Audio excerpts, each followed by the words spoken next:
tolerância é a presença do amor onde o entendimento ainda não consegue chegar. Com essa visão de tolerância, eu queria convidar você para estar comigo esta noite em Jesus e Saúde Mental.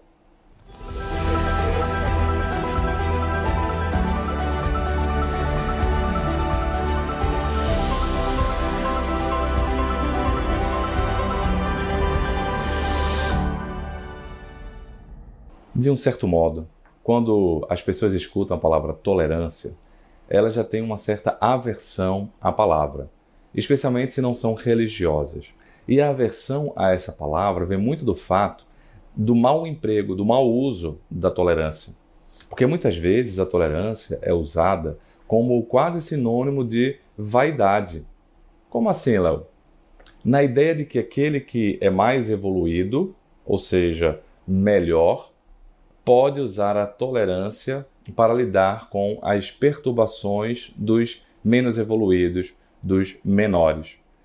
Só que esse mais evoluído, ele faz questão de usar a tolerância para humilhar. Então, nesse sentido, a tolerância vem sendo mal empregada, o uso da palavra, e vem quase como que humilhar o outro para dizer nas entrelinhas que aquela característica que eu, ser evoluído, estou tolerando em você, é uma característica menor, uma característica, portanto, defeituosa. E como eu sou misericordioso, como eu sou evoluído, eu tenho o dom da tolerância e por isso convivo com você. Então perceba que aí, logo de largada, a tolerância ela fica muito mal vista, porque de fato, dessa maneira, a tolerância gera um distanciamento, algo totalmente oposto do que o amor deve gerar. O amor, ele deve gerar união. Então, dessa maneira, a tolerância também deve gerar união. Reconhece-se a árvore pelos seus frutos. Os frutos salutares, eles advêm de uma tolerância aprofundada. Essa tolerância que divide, que é mais um simulacro da tolerância, ela vem separar. Então, não é um fruto bom, não é uma árvore boa. E não é essa tolerância que a gente quer falar. A gente quer falar da tolerância no sentido mais profundo, qual nos propôs na sua vida, na sua trajetória, Jesus. E aí a gente abre um pouco a perspectiva do que é amor. Bem, tolerância, eu comecei a palestra de hoje dizendo, é a presença do amor onde o entendimento não consegue chegar. Então, tolerância é uma das faces do amor. Então, a gente precisa pensar algumas características do amor. O amor, ele tem, provavelmente, duas principais características. Uma característica que é o entendimento. Quando eu entendo as coisas, fica mais fácil eu também amar essas coisas, as pessoas. Fica mais fácil uma união, fica mais fácil um sentimento de fraternidade. Mas também existe uma outra dimensão do amor, que é o próprio sentir, mais natural. Esse entendimento tem muito a ver com a empatia, a capacidade humana que todos nós temos, porque todos nós temos neurônios espelhos. Então, esses neurônios espelhos nos possibilitam uma capacidade de empatizar.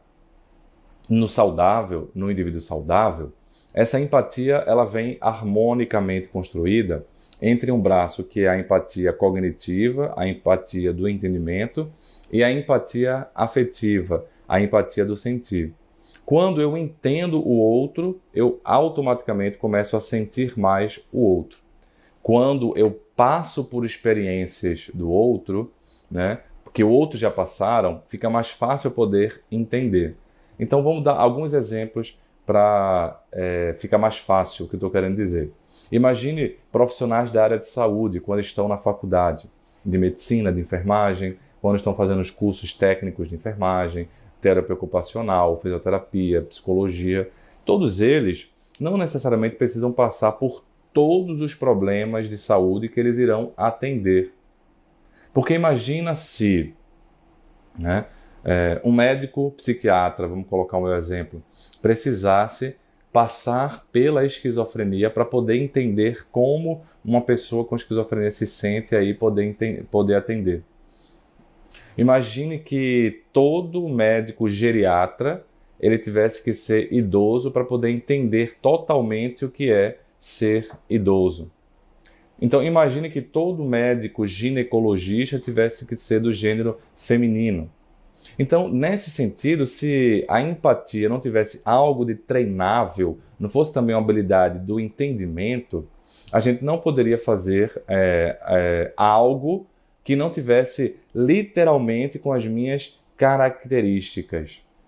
Nesse sentido, a empatia é treinável, porque a gente vai desenvolvendo essa habilidade e no que desenvolve a empatia cognitiva, vai desenvolvendo a empatia afetiva. Eu sinto a dor do outro, mesmo sem ter passado literalmente pela dor do outro.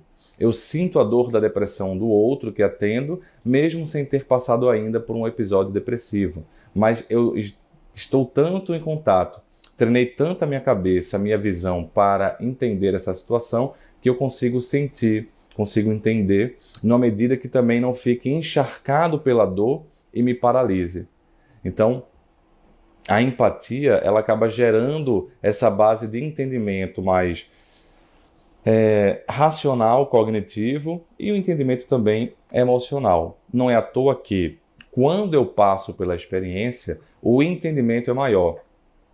Ah, eu sei o que você está sentindo, porque eu já passei por isso. Quando nós passamos, vem a lembrança das memórias, do fato daquele momento, junto com um entendimento, porque a gente já passou. E aí a ideia da reencarnação, aumentar o leque de opções, né? O leque de experiências na nossa existência, para que em cada papel, em cada momento reencarnatório, a gente vá ampliando a nossa capacidade de empatizar de maneira harmônica, de maneira equilibrada, unida. E aí eu vou, agora sim, com a reencarnação, até ficar um pouco mais fácil de entender esse conceito da empatia, ou talvez de ampliar, não de entender, mas de ampliar o conceito da empatia, para poder entender às vezes que, olha, aquele médico psiquiatra que hoje ainda não sentiu a depressão, pode ter passado em outras existências por esse adoecimento. Olha, aquele médico geriatra que atende idosos hoje, ele não é idoso hoje, mas ele já passou por experiências da velhice no passado que traz uma certa sapiência. E aí vem a reencarnação como um aumento de empatia, por aumento de experiências, por aumento de sabedoria. E, consequentemente, um aumento da nossa capacidade de amar. Aquele amor que era muito restrito ao nosso clã, para aquelas experiências pequenas, eu vou aumentando para o clã universal, para as experiências mais ampliadas.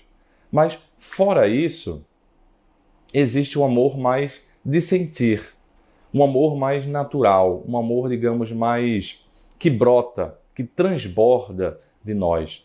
E esse amor é até difícil de explicar. É um amor que certamente tem a origem na nossa ascendência divina, na nossa origem divina, e já que Deus é amor, nós, sendo filho de Deus, temos no nosso DNA, mesmo que escondido, às vezes pelas perturbações do caminho, esse germe amoroso, porque nós temos a conexão com o divino.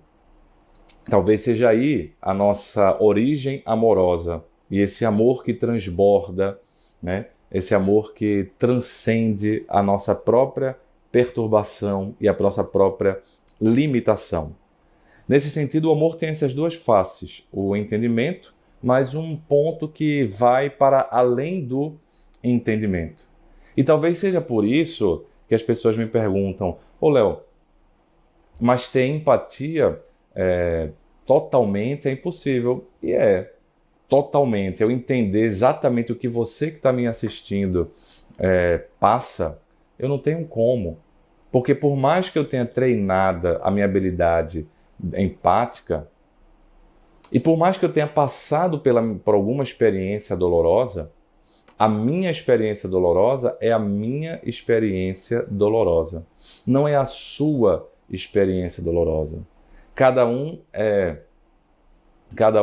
passa por essas experiências dolorosas da maneira que ele pode. Então, eu sou único, e por ser único, a minha capacidade de empatia, de entender totalmente você, é limitada.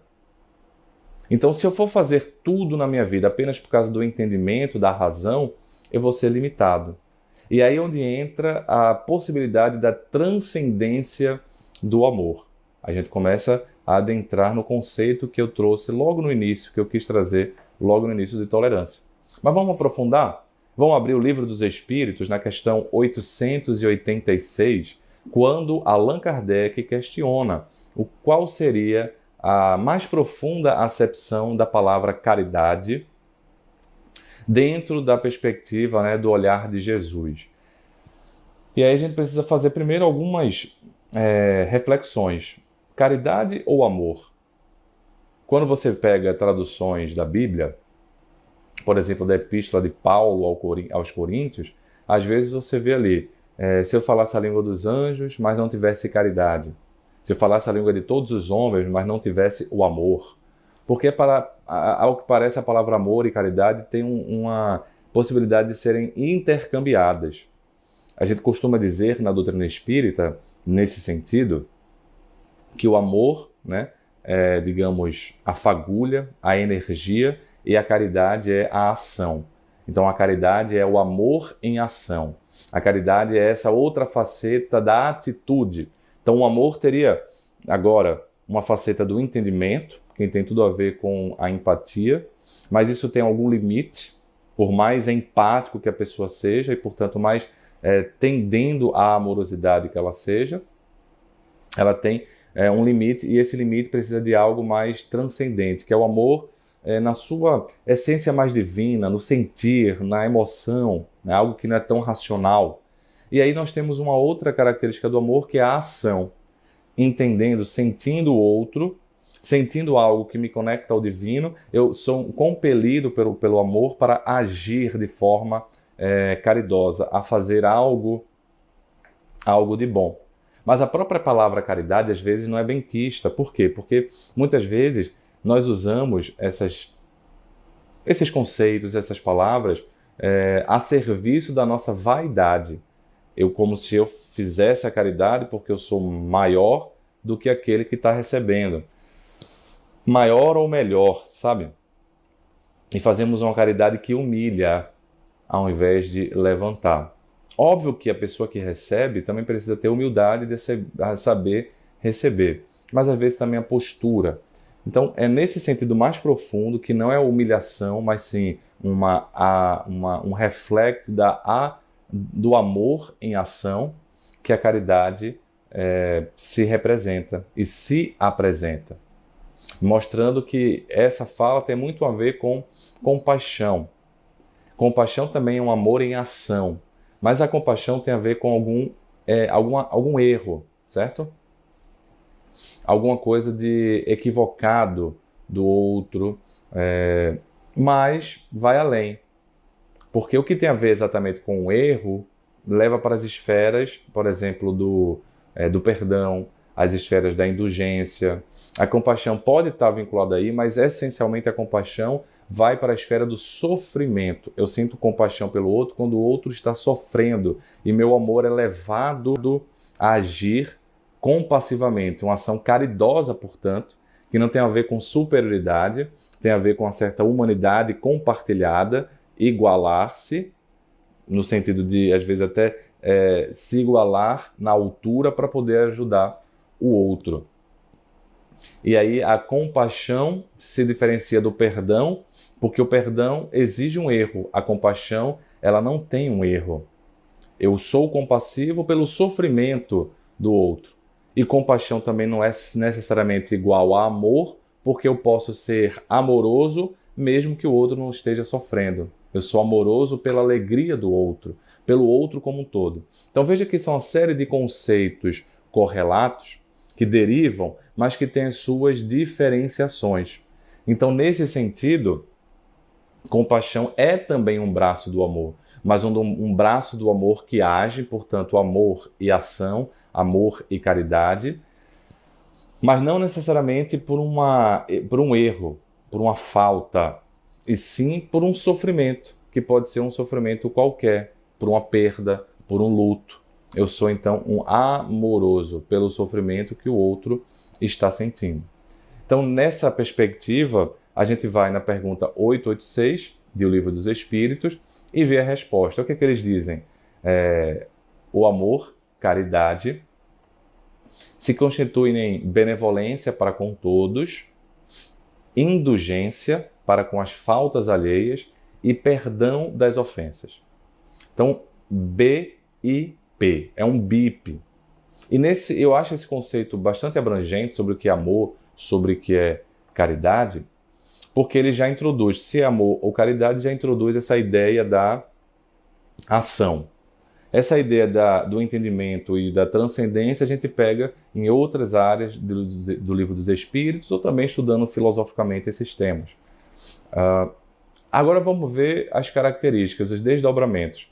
Eu vou deixar a benevolência por último. Por quê? Porque indulgência e perdão, de certa forma, elas andam de mãos dadas em relação ao erro. Eu sou indulgente para com um equívoco alheio, para com uma imperfeição alheia, um erro, né? Algo que está diminuindo a evolução, algo que faz com que o outro seja caracteristicamente de uma evolução mais perturbada. Então, eu tenho indulgência para com os erros alheios. E tenho perdão para com as ofensas, que também não deixam de ser erros, de imperfeições. Essa é a característica em comum da indulgência e do perdão. Agora, qual a diferença, né, sobretudo? Porque o perdão tem a ver com erros, com defeitos, com falhas, que me atingem mais diretamente. Então, o perdão é um braço do amor para poder lidar com as mágoas, o rancor, o ressentimento ruim, né? Então, o ódio, o perdão seria esse braço do amor que faz com que essas emoções motivadas por equívocos dos outros para conosco sejam abrandadas, sejam aliviadas. Já a indulgência, o equívoco, a imperfeição, o erro, causa um impacto, mas é mais um impacto de tristeza geral, né? A ofensa do outro gera uma tristeza, porque quando eu falo mágoa, falo ódio, né, falo ressentimento ruim, eu estou nesse bolo da mágoa, nesse bolo do ódio, existe a tristeza, existe a raiva, mas a diferença é que a mágoa é uma raiva direcionada para o erro do outro, tá? Então, sim, a indulgência, o erro, o equívoco, a imperfeição, a perturbação do que a indulgência precisa lidar, tem também uma tristeza, tem também uma raiva, mas não é uma raiva de algo que aconteceu tão pessoalmente. A gente sente a partir da empatia, né, a dor que outro sentiu, mas não é uma dor que vai nas nossas entranhas diretamente. Então, indulgência e perdão tem essas duas características, né? Essa característica fundamental que as diferenciam. São duas forças primas, mas duas forças que são diferentes, mas que são forças para a gente usar o amor para lidar com os equívocos. E essas duas forças, o perdão e a indulgência, levam a uma ação que é uma ação de não julgamento. No que eu sou indulgente, mesmo que eu consiga entender que aquilo é um equívoco e que, portanto, eu não quero repetir aquele equívoco, eu sou compelido a uma ação caridosa do não julgamento. E o perdão, eu sou compelido a uma ação caridosa não só do não julgamento, como da não vingança. Então, sem sombra de dúvida, quando eu falo que tolerância é um braço do amor, às vezes tolerância pode sim se misturar com perdão. Às vezes tolerância pode sim se misturar com indulgência, mas tolerância não é necessariamente perdão ou necessariamente indulgência. Por quê? Porque essas duas esferas, elas necessitam do equívoco, e talvez seja isso da perturbação, da inferioridade, da imperfeição, e talvez seja essa característica da tolerância que as pessoas não gostam, e talvez seja essa tolerância, essa esfera da tolerância usada para massacrar o outro, né, para mostrar a perturbação do outro, que vem a serviço da vaidade, do orgulho e não do amor. é do amor adoecido ainda, do amor muito vaidoso. Nesse sentido, nessa perspectiva, é que eu deixei a benevolência para com todos na última análise.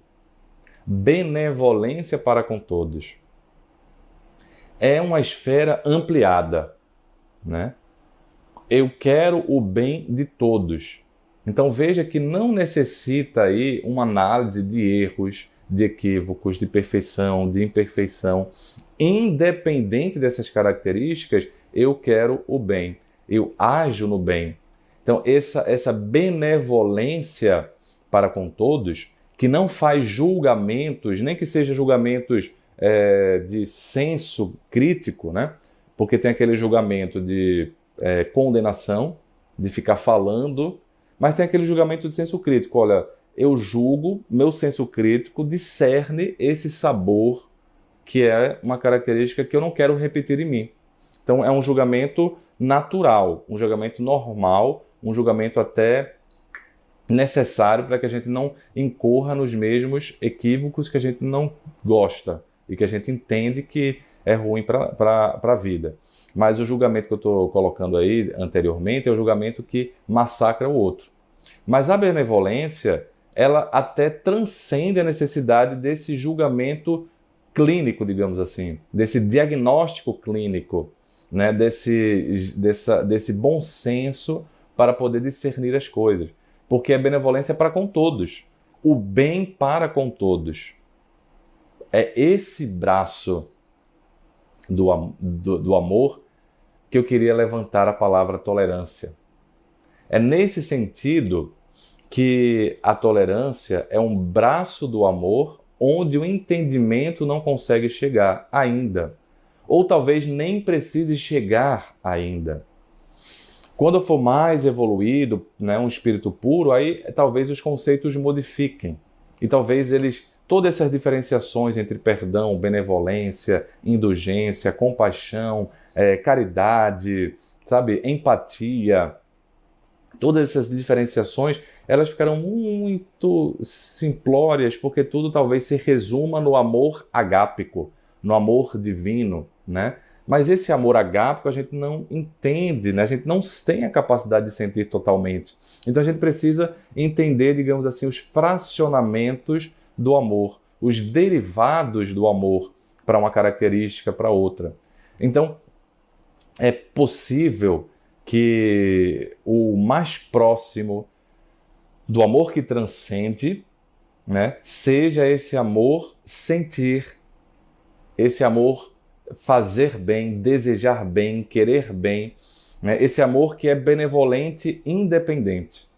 E aí sim, a tolerância, que não precisa de superioridade espiritual para poder agir, ela age, mesmo que ela não entenda, ela age, ela sente.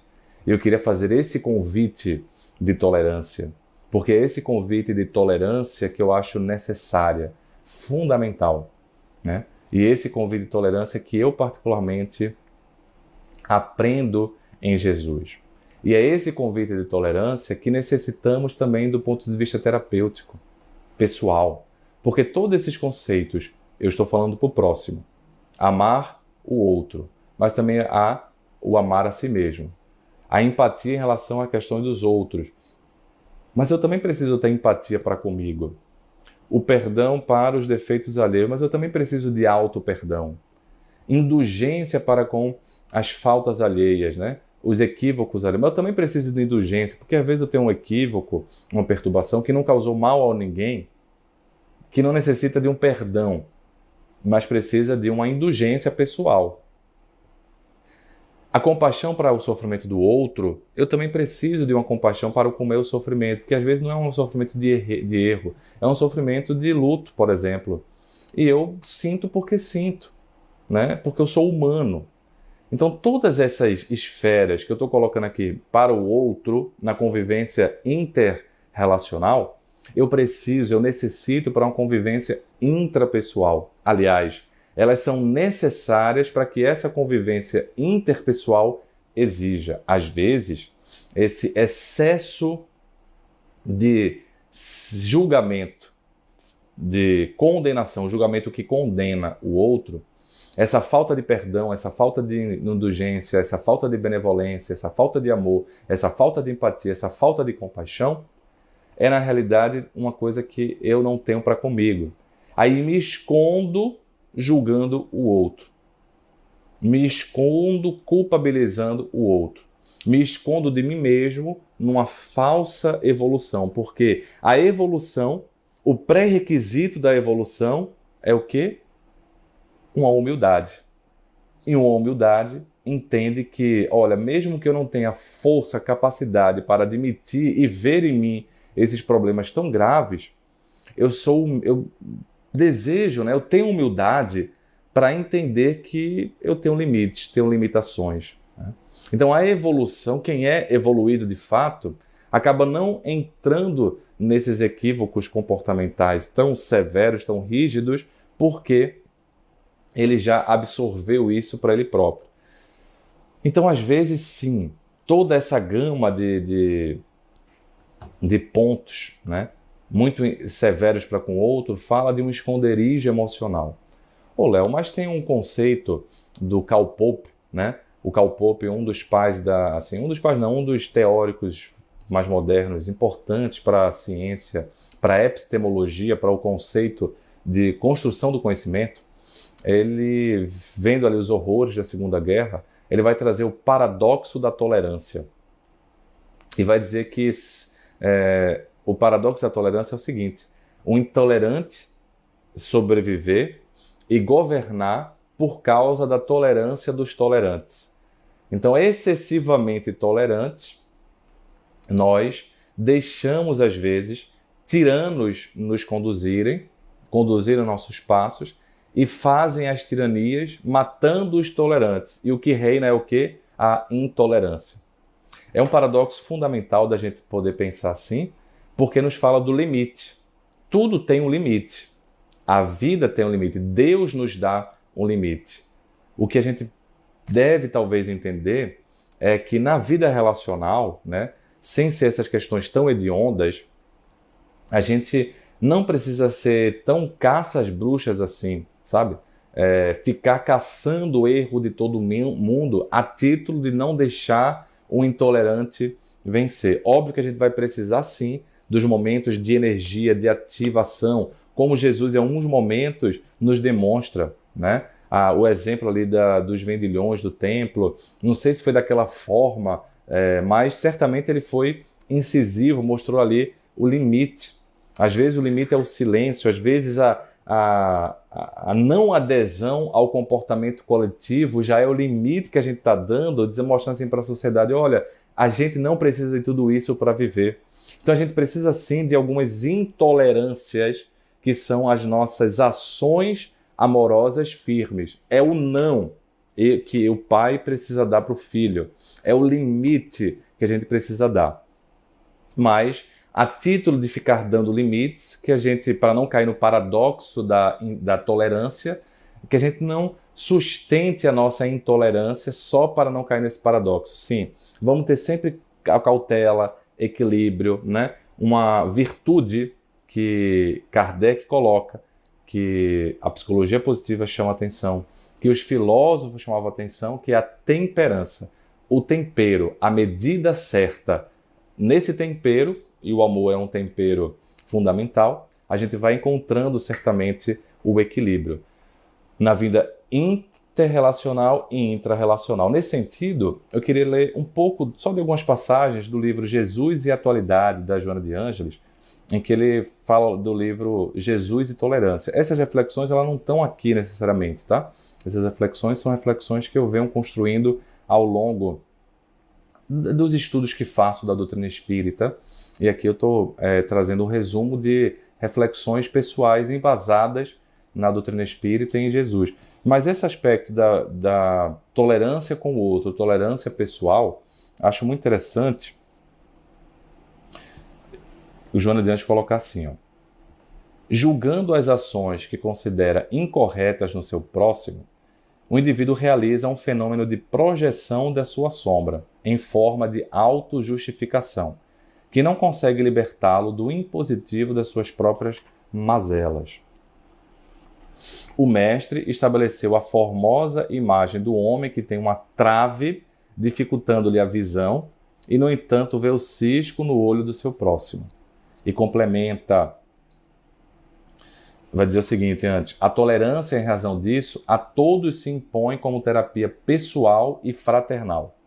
A tolerância que utilizares para com os infelizes se transformará na medida emocional de compaixão que receberás quando chegar a sua vez, já que ninguém é inexpugnável, nem perfeito, né? Certamente, aí ele coloca um ponto muito importante, certamente há cortes e autoridades credenciadas para o Ministério de Saneamento Moral da sociedade, encarregada dos processos que envolvem os delituosos e os julgam, estabelecendo os instrumentos reeducativos jamais punitivos, pois que se o fizesse, incendiariam erros idênticos, se não mais graves. Então, certamente existe, mas o que a reflexão é que será que eu tenho esse poder? Né? E será que isso eu preciso fazer constantemente? Será que não preciso mais dessa temperança harmônica? Tolerância, eu aprendi muito vendo o exemplo da família de meu tio. O meu tio, irmão de minha mãe, ele foi o primeiro espírita na família. E a minha avó materna, que eu não conheci nessa existência, ela desencarnou quando minha mãe tinha 20 anos de idade, ela era muito católica. E ela dava aulas de catolicismo na igreja, fazia as aulas de catecismo, tudo mais. Quando meu tio conheceu o espiritismo e se transformou em espírita, ele sabia que ia ferir a minha avó, porque ela tinha uma visão equivocada, não só sobre o espiritismo, mas sobre, por exemplo, o evangélico, o protestante. Ela falava, olha, foi um padre da igreja que se rebelou quando se referia aos evangélicos. Então ela tinha uma visão da sua época, né? Muito católica que era, da sua época. Meu tio, então, ficou em silêncio, né? E ela acabou morrendo muito cedo, por um problema de saúde, e ele nunca falou para ela. Ela veio descobrir no plano espiritual, né, uma médium chamada Niná. Quando minha mãe começou a conhecer o espiritismo, a minha avó estava lá perto dela e essa Niná, essa médium, percebeu a presença da minha avó materna e foi conversar com ela e perguntou se ela sabia o que era ali, o que estava acontecendo, e ela já estava esclarecida. Em determinado momento até fez como se fosse um pedido de desculpa, né? E deu comunicações, né? Se fez presente em reuniões mediúnicas, porque a vida vai modificando. Mas naquele momento, o meu tio guardou o silêncio. E você pode pensar que era porque ele era, digamos assim, ele foi medroso. Não, é um cara muito corajoso. Mas em respeito ali, né? Que acho que é uma atitude que mostra bastante a tolerância, mesmo não concordando, mas ele ama a mãe dele. Então ele guarda uma atitude tolerante, diferente, mas muito tolerante. E foi interessante que esse tio, ele acaba se casando com uma mulher judia. E os filhos dele, né, meus primos, eles cresceram com essas duas visões muito bem equilibradas.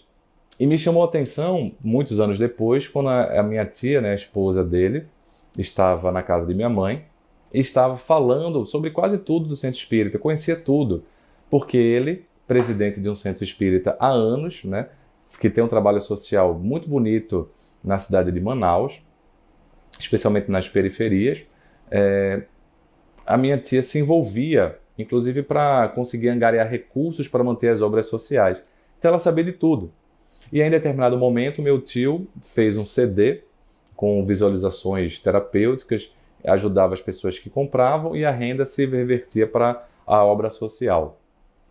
Então, curiosamente, eu vi a esposa dele, judia, que nunca deixou de ser judia, reproduzindo CDs. E eu fiquei assim, perguntei para minha mãe, poxa, e ela deixou de ser judia, ela é espírita? Não. É porque é tão curioso a postura do teu tio que ela aprendeu a respeitar, aprendeu a amar, aprendeu a gostar.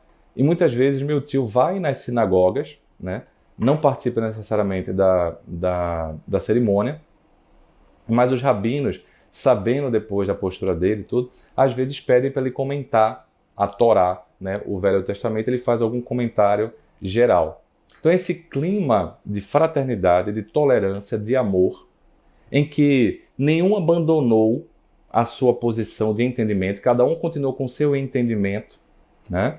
Mas cada um continua com a sua capacidade de transcender o entendimento, amando, querendo o bem, sem um julgamento de que o espírita é melhor do que o judeu é uma raça eleita em relação ao espírita. Os dois ali nivelados na construção de uma casa, de uma família. E eu achei interessante porque os meus primos se chamam judeus espíritas. Eu conheço vários tipos de espírita, mas eles são judeus espíritas, foram os primeiros que eu conheci. Por quê? Porque eles cresceram com a tradição judaica, mas também cresceram no centro espírita. E conhecem as duas coisas, e gostam das duas coisas. Então eles se chamam judeus espíritas. E um judeu espírita, né, casou com uma evangélica, outro judeu espírita casou com uma católica bem assim católica, e aí eu brinquei com eles na época, agora a minha prima judia espírita, porque ela não tinha casado na época, falta casar agora com a testemunha de Jeová. Porque aí fica todo mundo com as suas visões, né, com seus entendimentos, mas no jantar tá ali Moisés, está Jesus, está Kardec, né, tá Lutero, tá o Papa, tá tanta gente harmonizando-se a partir desses seguidores que aprenderam na prática com o meu tio, né? E certamente também com minha tia, a tolerância, que é o braço do amor, onde o entendimento não consegue chegar, ou às vezes nem precisa chegar para existir. É essa tolerância que achei muito bonito na época da Covid. Estava lá o meu primo mais velho, o único médico, eu e ele somos os únicos médicos da família, estava lá, ele na área clínica, enfrentando a pandemia, e na entrevista que deu a determinada TV, todo encapuzado lá no olho do furacão, ele falando de Deus, né? Sem catequizar ninguém, sem transformar ninguém. Perguntaram como é que ele estava, ele falou: tenho muita fé em Deus, se Deus quiser a gente vai conseguir passar dessa.